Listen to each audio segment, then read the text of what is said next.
Quel sera le visage urbanistique de Moudon dans un proche avenir? La ville va vivre une métamorphose d'ici 4 à 5 ans.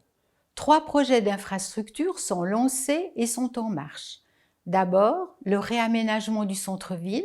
La première étape interviendra d'ici cet été avec en particulier des changements importants devant les écoles, à Lochette pour la sécurité des enfants.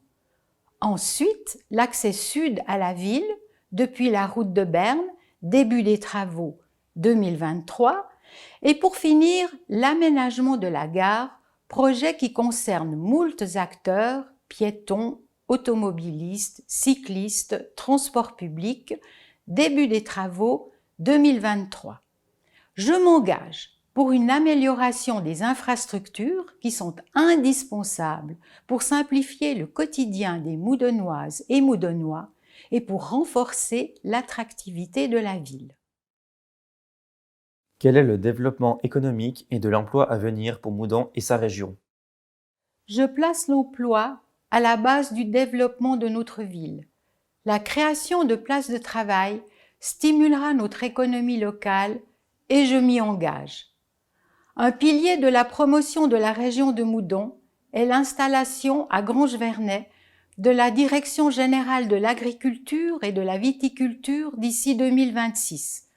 Le site accueillera 1200 personnes réparties entre étudiants, professeurs, chercheurs, collaborateurs et administratifs. Le deuxième pilier, c'est le projet des fonderies Fonroll qui changera l'aspect urbanistique du nord de la ville avec la création de 300 emplois à la clé.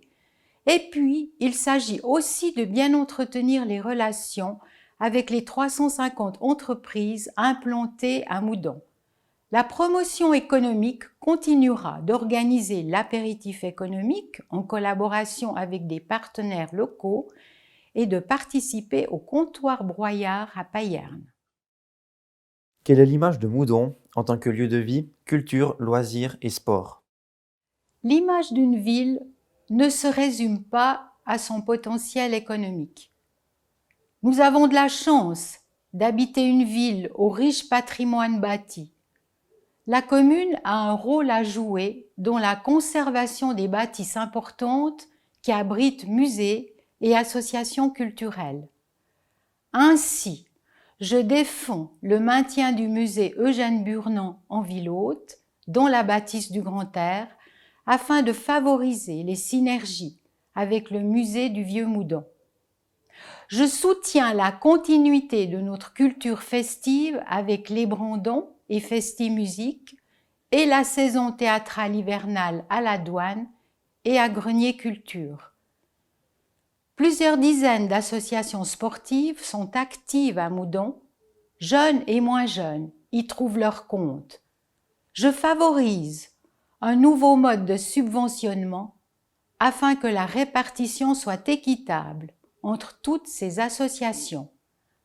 J'encourage la rénovation des places de jeu pour les enfants, celle des terreaux par exemple est la plus urgente.